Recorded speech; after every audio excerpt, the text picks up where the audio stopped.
Hey folks, this is Matt Rainwater, and today we're going to be reading episode 40 of Trailer Park Warlock.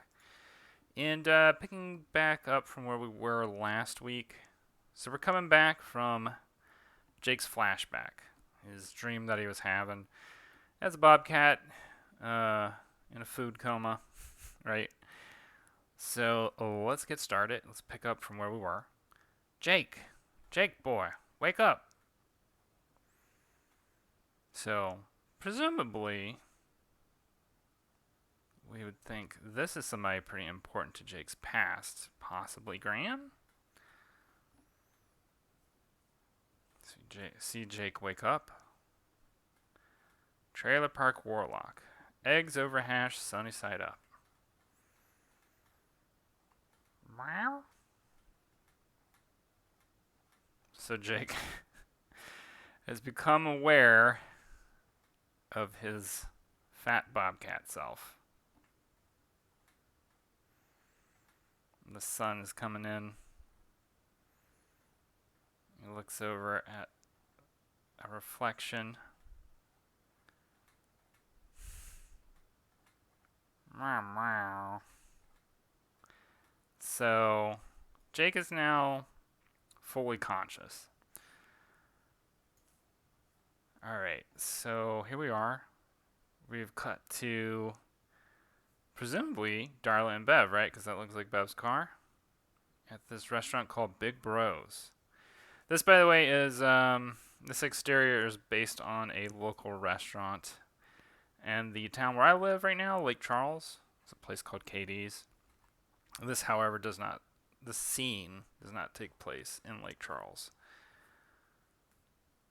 And Darla and Bev are in this diner. How'd you sleep? Pretty good. Thanks for driving all this way. Yup. Hey gals, what can I start y'all off with to drink? Oh, hey, I'll have an orange juice. Coffee, please. Sounds great.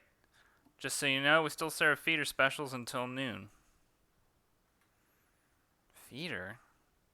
Bev, do you mind not staring? Sorry, it's okay. We just kind of have to mind ourselves down here. I've got a lot to catch you up with. Alright, 1 coffee, 1 orange juice. Y'all ready to order? Sure, I'll have the eggs over hash sunny side up. That comes with pancakes, blood milk biscuits, or toast. Toast. And for you, honey? The same. Wonderful. 2 eggs over hash sunny side with toast. Coming right up, ladies. Bev, you're still staring. I've never seen a vamp feeder. Oh, okay. So there's more than just one, huh? A lot more. Not gonna lie, I never really hauled through the South much, so this is all new to me, too. So far, everybody's nice enough, but I've got some concerns. Some concerns? I can't make heads or tails of it.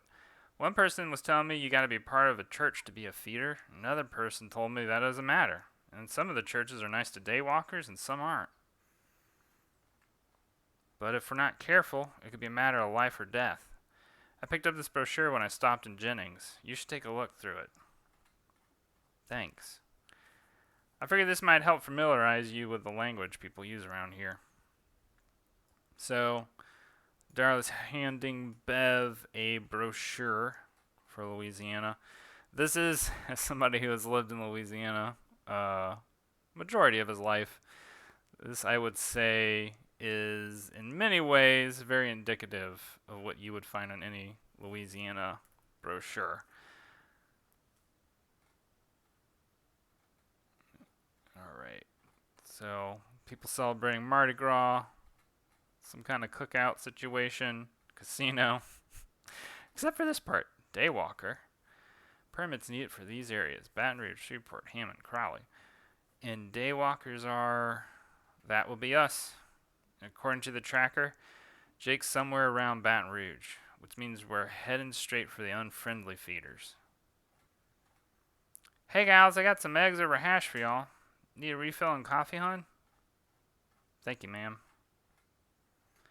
There's a payphone here. After we eat, I'm going to make a call to some road buddies and see if they can help us out. Okay. You alright, Bev?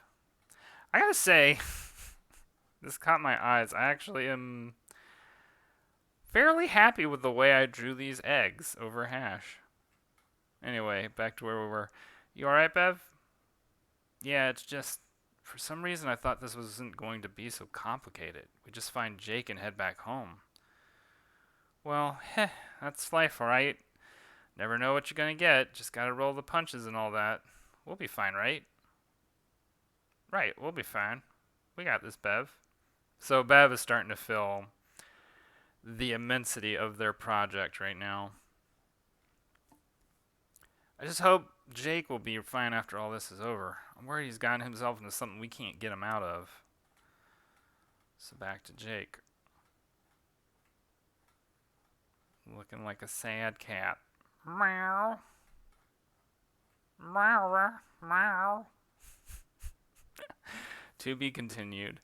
Bobcat Jake kind of cracks me up. I'm assuming from comments in the past, Bobcat Jake was cracking up a lot of readers. Any thoughts that I might have regarding this episode? Ancillary thoughts. I just want to look back over it real quick. This is a very, this and I think the next episode as well are like my big nods to Louisiana episodes. And I was doing that. Part of the reason why I was writing that was because at the time I had just moved back to Louisiana. And it's a place where I was born. I've lived for a really long time. It's a state I'm very familiar, like very intimately familiar with, historically, socially, all that stuff. And part of when I was writing this season was I just wanted to use that basis of knowledge basically to make the story. In a lot of ways it made writing the story easier, and in other ways it made writing the story kind of exciting too. Because it gave me a spot to sort of expand on, well, like people like to say for writing, write from what you know, right? And that's what I did. And I think that helped add a certain degree of, I don't think authenticity is the right word, but just groundedness.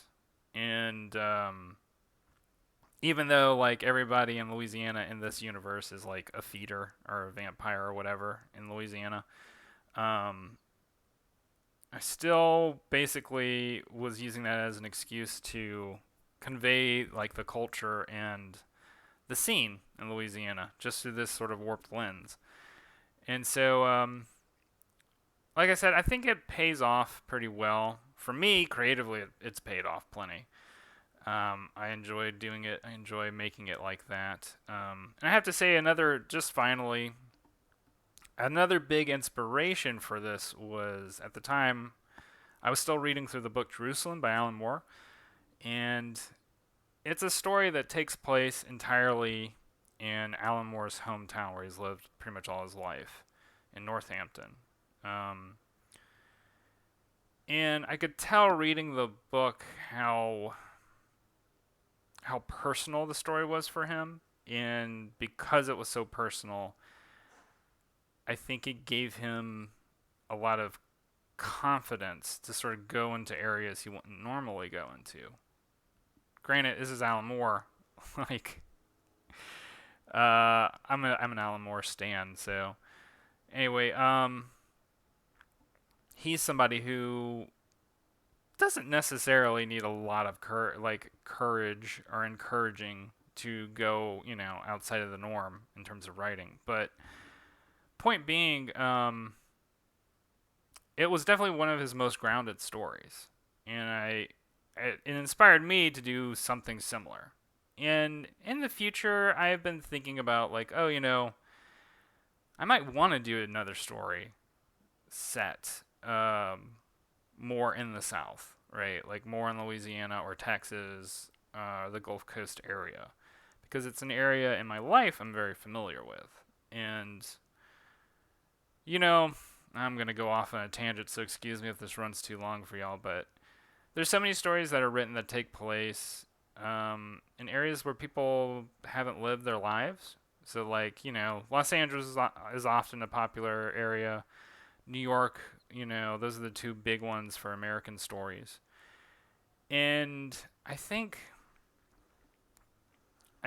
that it doesn't work after a while because the United States is it's a pretty broad range of places and dialectics and cultures. Dialectics, maybe also dialectics, dialects and cultures and social norms, and it's really different from region to region. And something that I have been thinking about when writing Trailer Park Warlock is sort of the expanded universe, right? If we ever, fingers crossed, if we ever get that far, um, I would like to I would like to cover this version of the United States from region to region to see how it's different from area to area and how people live their lives in this weird magical universe. So anyway, those are just some thoughts that I was having while we are reading over this. Anyway, until next episode, next time, you can follow me on social media. On Twitter, it's at MattJRainwater. Instagram, at Matthew Rainwater. Patreon, it's patreon.com/MattJRainwater. I will be talking to y'all again soon, and hoping y'all are having a good time. Staying safe, peace and prosperity. I'll talk to y'all later, all right?